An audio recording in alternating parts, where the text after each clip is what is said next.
Hi, I'm Darren Odiore, and welcome to the 2024 jpmorgan Summer Reading List series.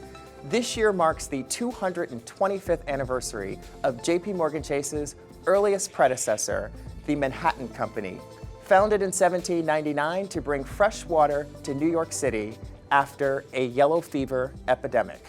And so to celebrate this anniversary, we are proud to present the book, The Worth of Water, written by innovative civil and environmental engineer Gary White and acclaimed actor, film producer, and screenwriter Matt Damon. Both are here today to talk to us about all things water and about their book. Matt and Gary, welcome. Thank you. Thanks, Darren. great to be here. Before we get into how the two of you got connected, there's so many fascinating stats in this book. Can you just level set for people? How big is this water crisis?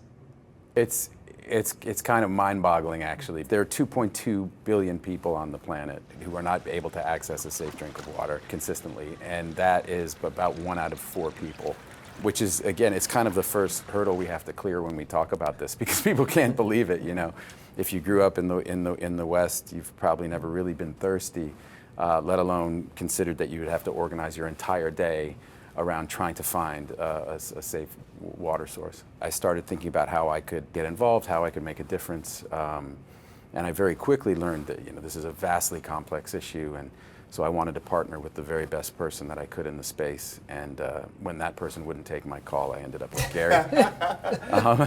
So that's interesting. So when did you actually meet Matt, Gary?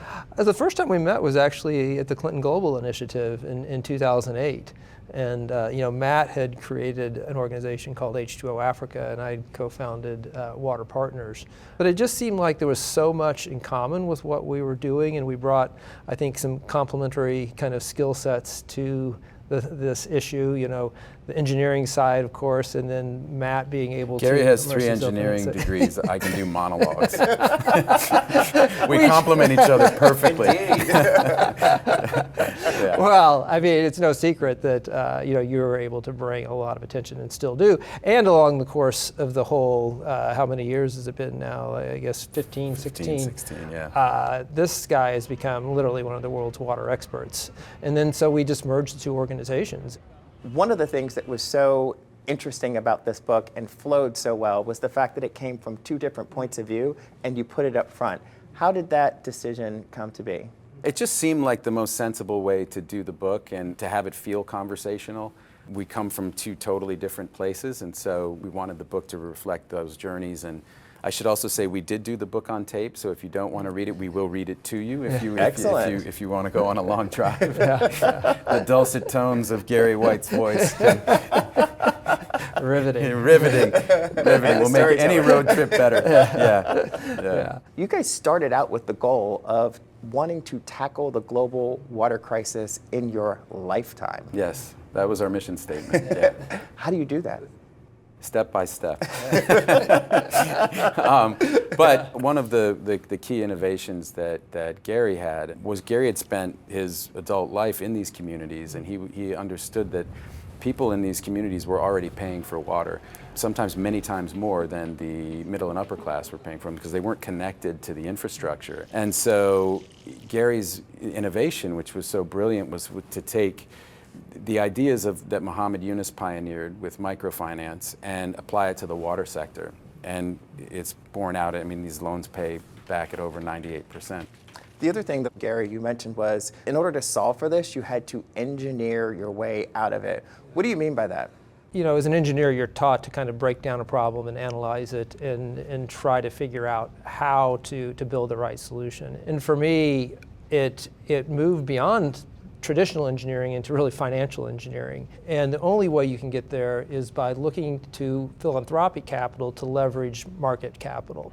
And so that's the case with water credit. And now with these loans that Matt was talking about, more than 60 million people have gotten access to water through finance, through small loans. That's over $5.5 billion that have churned through our partner network of about 140 partners around the world that actually make these loans in partnership with us. And so you can see, if we can create that financial plumbing, that can tap into the capital markets, that can scale to an enormous degree.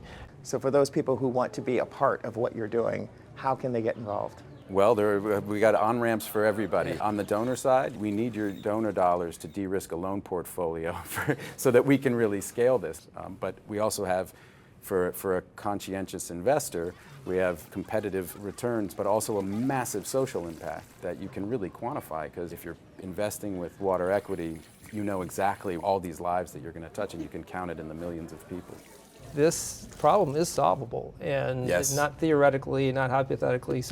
We've known how to make water safe for over 100 years, and so if you can combine that compassion with kind of enlightened self-interest, if you're an investor to kind of come into this, then it has a lot of opportunity. Well, we all enjoyed the book at JP Morgan. We're thrilled to feature it as our 2024 anniversary spotlight. Thank you for the great work that you guys are doing, and we look forward to sharing this book with all of our clients around the world. Thank you, Darren. Thank you very much. Appreciate it. Yeah. Thanks.